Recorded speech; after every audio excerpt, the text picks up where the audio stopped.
My rich dad taught me a lesson that the school system will never teach you. It was a lesson so profound, so contrary to everything I'd been told by my parents, my teachers, and society, that it completely shattered my view of the world. I was just a boy, and my own father, a brilliant academic and the head of education for the state of Hawaii, was my hero. He preached the mantra of financial security: go to school, get a good job, work hard, and save your money. It was the blueprint for the American dream, the path to a safe and secure life. So you can imagine my confusion when my best friend's dad, my rich dad, looked at me with a serious expression and said the three words that would change the trajectory of my life forever. He told me that savers are losers. This sounds harsh, doesn't it? It sounds almost irresponsible, a betrayal of everything we're taught about fiscal prudence. We are all taught to go to school, get a good job, and save our money in the bank. It's the bedrock of conventional financial wisdom, but my rich dad, who was the father of my best friend, knew that this advice was not just flawed, it was dangerously obsolete. He understood that the fundamental rules of money had been secretly rewritten, and the average person was left playing a game with an old rulebook. This monumental change didn't happen overnight, but a pivotal moment, the moment the game was truly rigged against the saver, was August 15, 1971. On that day, President Richard Nixon appeared on television and announced that the U.S. would no longer convert dollars to gold at a fixed rate. He closed the gold window. Before 1971, your dollar was a claim check for a specific amount of gold held by the government. It was money anchored to something real and finite. After 1971, the dollar became what's known as fiat currency. Fiat is a Latin word meaning by decree, or let it be done. It means our money has value simply because the government says it does. It's backed by nothing but confidence and the government's ability to tax its citizens. And this is the core of the problem for savers. When money can be created out of thin air, with a simple keystroke at a central bank, what happens to the value of the money you've worked so hard to save? It goes down. Every new dollar printed makes your existing dollars worth less. This is inflation. It's a silent, invisible tax that punishes savers and rewards debtors. Think about it. If you had saved $100 in 1971, today it would have the purchasing power of less than $14. You saved diligently, you did everything you were told was right, and the system quietly stole over 85% of your wealth. You didn't lose your money, you lost its power. My rich dad knew that the money we put in the bank, the cash we hold in our hands, is not real money. It is a currency. And understanding the difference between currency and money is the first step toward financial freedom. A currency is a medium of exchange. It's what you use to buy groceries or pay your rent. It needs to flow, like an electric current, which is where the word comes from. But it is not designed to be a long-term store of value. In fact, it's designed to lose value, to encourage you to spend it and keep the economic engine churning. Real money, on the other hand, must be a reliable store of value. For 5,000 years of human history, gold and silver have been the world's ultimate form of money. Why? Because they have intrinsic value. They are rare, durable, divisible, and portable. Most importantly, they cannot be created by a government decree. You have to expend energy and resources to pull them from the earth. They hold their purchasing power across centuries. My rich dad explained that the poor and middle class work for currency. They trade their precious time and labor for dollars. And then they save those dollars in a bank, watching them slowly evaporate like water in the desert. The rich, however, don't work for currency. They acquire assets. They use currency as a tool that the rich use differently than the poor and middle class. They understand the system is designed to move wealth from those who save currency to those who own assets. So what do? They immediately convert their currency into things that either produce more currency or hold their value against inflation. They buy businesses that generate cash flow. They buy real estate that provides rental income and appreciates in value. They buy paper assets like stocks that represent ownership in productive companies. And they buy real money, gold and silver, as financial insurance against a failing currency system. He showed me that true wealth is not held in paper promises but in real, tangible assets that hold their value over time. This lesson is more important today in 2024 than ever before.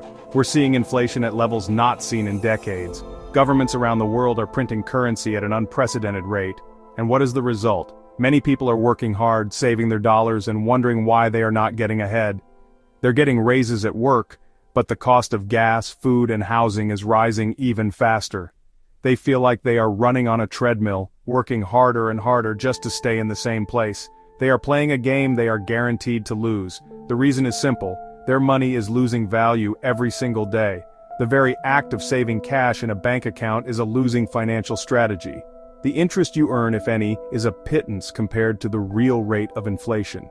You are paying the bank for the privilege of letting them use your money to make themselves rich, while your own purchasing power dwindles. The system is not broken, it's working exactly as it was designed. It is designed to make savers poorer over time. This is the tragic difference between my two dads. My poor dad, a highly educated man with a PhD and a secure government job, followed all the rules. He believed in job security, a pension, and saving money. He saved his money diligently in a savings account, but he struggled financially his entire life. He was constantly worried about bills and retirement. He believed in the power of the dollar, but he didn't see the invisible forces that were eroding its worth. He trusted the system, and the system betrayed him. My rich dad, on the other hand, was an entrepreneur who never finished the 8th grade. He didn't trust the system, he understood it. He knew that his financial intelligence was far more important than his academic intelligence.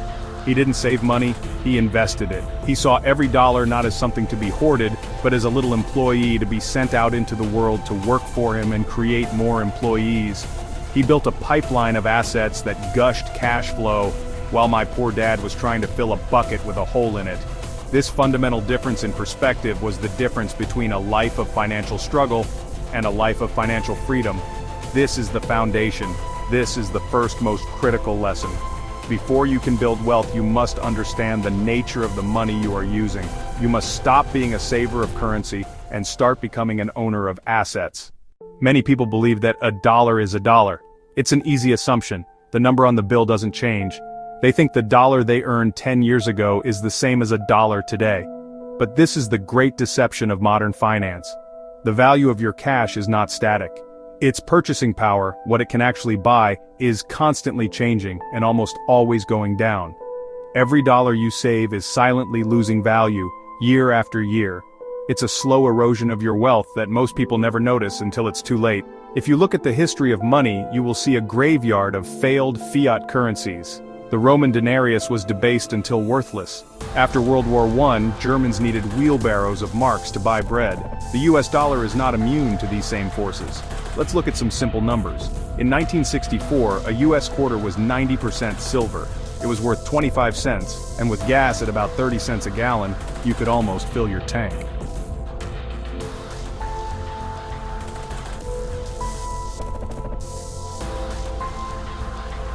Today, that 1964 silver quarter is no longer in circulation. Its value is now set by its silver content, not the government's stamp, and it's worth around $4 to $5. A gallon of gas today costs about the same. That same silver can still buy a gallon of gas. This is a perfect illustration of preserving purchasing power. But a modern quarter? It can't even buy a candy bar. This shows the core problem with holding cash. Your savings are systematically devalued over time. The cost of everything goes up. Gasoline, food, housing. This isn't an accident, it's a deliberate feature of fiat money. Central banks print money to create mild inflation. This benefits governments because their massive debt is easier to repay with devalued dollars.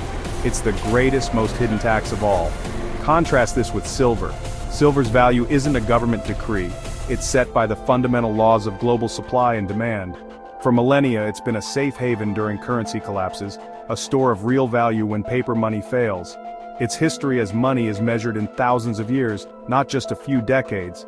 The dollar has lost over 95% of its purchasing power since 1913. Silver, however, has preserved its value through empires and republics. That's why my rich dad called it God's money or real money. It's tangible and finite. It doesn't depend on politicians or bankers. Its value is inherent, an anchor in an ocean of financial instability.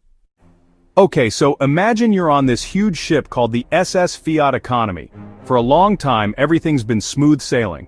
But now, you spot storm clouds gathering on the horizon. These aren't just clouds, they're sovereign debt crises and runaway inflation. You start hearing cracks in the hull, the sound of the system straining under unprecedented money printing. Water's coming in, and the ship's in trouble. The captains, central bankers and politicians are on the loudspeaker telling everyone, "Hey, don't panic, we've got it all under control." They have to project confidence because the entire system runs on it. But honestly, you know better. You can feel the deck tilting, the ship is sinking. Now holding on to cash in this scenario, that's like clinging to a piece of the sinking ship. It might feel solid, but it's going down with everything else. Why? Because that cash is a liability of the failing system. Its purchasing power eroded by the same inflationary waters flooding the ship. What you really need is a lifeboat. And silver, yeah, that's your financial lifeboat. It's a separate asset, totally outside the failing system, ready to carry you safely to the shore of a new economic landscape. Silver's reputation as a safe haven asset is well documented throughout history. Whenever there's an economic crisis, a war, or wild inflation, think of the stagflation of the 1970s. Investors just rush to precious metals like gold and silver. It's an instinctual flight to safety. Why?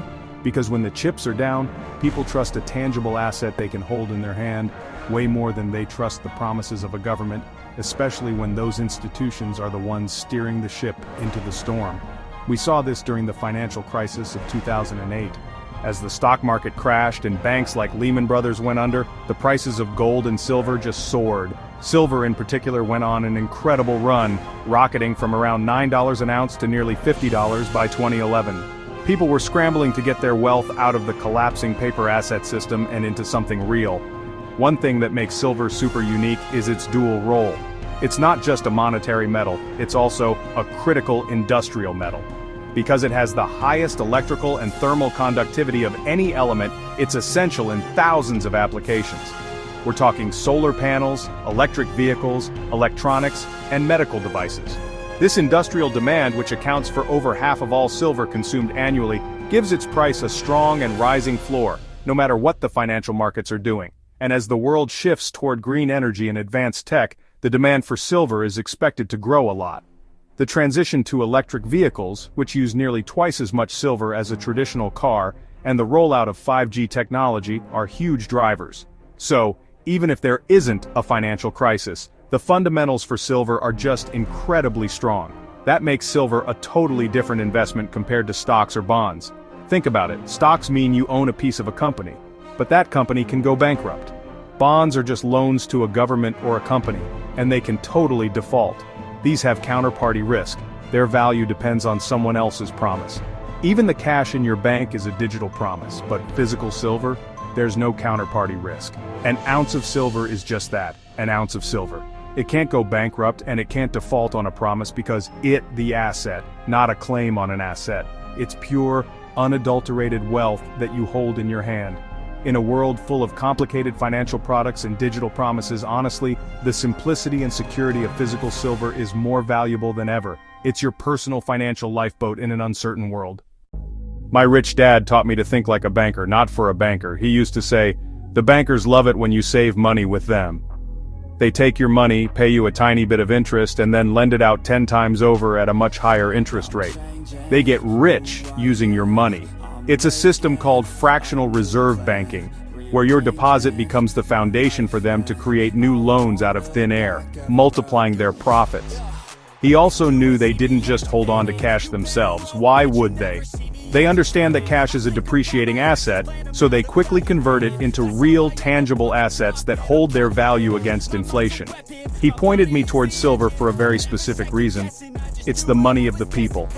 While gold is often seen as the money of kings and central banks, silver has always been the transactional metal for the common person. It's more affordable and divisible, making it super practical for everyday use if a currency crisis were to ever happen. I choose silver because of the gold to silver ratio. This is just a simple metric that tells you how many ounces of silver it takes to buy 1 ounce of gold. Historically, this ratio has been around 15 to 1. In recent years, though, it's been much higher, sometimes over 80 or even 90 to 1. That tells me silver is seriously undervalued compared to gold. This distortion is often caused by large-scale gold buying, while silver gets overlooked. But these extreme ratios rarely last. When the ratio is this high, it's a strong signal that silver is on sale. I really believe this ratio will eventually go back to its historical average. That means silver has the potential to outperform gold big time in the coming years. Another reason I'm so bullish on silver is its role in the coming technological and green energy revolution. You honestly can't have the modern world without silver. It's the most conductive of all metals, which makes it essential for electronics, 5G technology, and computer chips. It's also a key component in solar panels and electric vehicles. As the world pushes for a green transition, the demand for solar and EVs is set to explode, and that means the demand for silver will explode right along with it. This isn't just speculation, it's a predictable trend, based on global policy and technological necessity. Silver is at the intersection of being both money and an indispensable commodity. Ultimately, my rich dad's lesson was about financial education and taking control of your own wealth. He urged me not to blindly trust the government or Wall Street. He taught me to look at what they do, not what they say.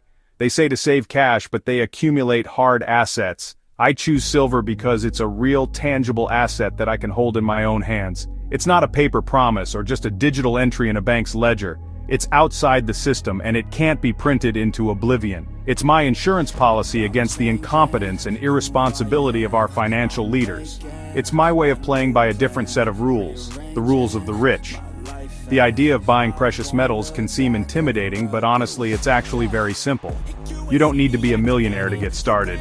The first step is education. That's exactly what you're doing right now by listening to this. You need to understand why you're buying silver. It's not some get-rich-quick scheme. It's a long-term strategy to preserve your wealth. You're not spending your cash on silver, you're exchanging a weak form of money, fiat currency, for a strong historical form of money, silver. You're basically trading your melting ice cubes for a small durable lifeboat before the storm hits. The next step is to find a reputable dealer. Do your research. Look for dealers that have been in business for a long time and have solid reviews. Avoid anyone using high-pressure sales tactics. A good dealer is a transparent partner who will be happy to educate you and answer your questions. You can buy silver in a bunch of different forms: coins, rounds, or bars. For beginners, government-minted coins like the American Silver Eagle are a great choice. They're easy to recognize and their purity is guaranteed. Privately minted rounds are another option, often with lower premiums. But stick to reputable mints to ensure you're getting pure silver. Once you buy your silver, you need to decide where to store it. This is a crucial step. The whole point of owning physical silver is to have it outside of the banking system. Storing it in a bank's safe deposit box kind of defeats the purpose, since your access could be limited during a bank holiday or a crisis. The best option for most people is a secure safe in their own home. This gives you direct, 24/7 access to your wealth. And a word of advice, be discreet. Don't advertise your holdings. If you have a larger amount, you might consider a private, non-bank depository. The key is to have a storage plan before you make your first purchase. Start small and be consistent. You don't have to buy a huge amount all at once. Treat it like a savings plan. Each week or each month, take some of the cash you'd normally put in a savings account and use it to buy an ounce or two of silver. This strategy is called dollar cost averaging. Over time, you'll build a significant position without having to time the market perfectly. You're building your financial ark, one piece of silver at a time. This disciplined approach will put you way ahead of the millions who are still unknowingly saving in a currency that's designed to fail. The lesson my rich dad taught me years ago is honestly more urgent today than ever before. Savers are losers. This isn't meant as an insult, it's just a financial reality. The system of fiat currency, central banking, and massive government debt is basically designed to punish anyone who saves cash. Your dollars are being devalued by inflation every single moment of every single day. Working harder and saving more money in the bank isn't the path to financial security. It's a trap. It's a path that leads straight to financial struggle as the purchasing power of your life savings just evaporates into thin air. You're playing a game that is totally rigged against you, like a frog in a pot of slowly warming water, unaware of the danger. The choice you face is simple. You can keep trusting the system. You can believe the promises of politicians and bankers who tell you that everything is fine. You can keep your wealth in the form of fiat currency, paper money backed by nothing but debt and promises. Or, you can choose to take control of your own financial destiny.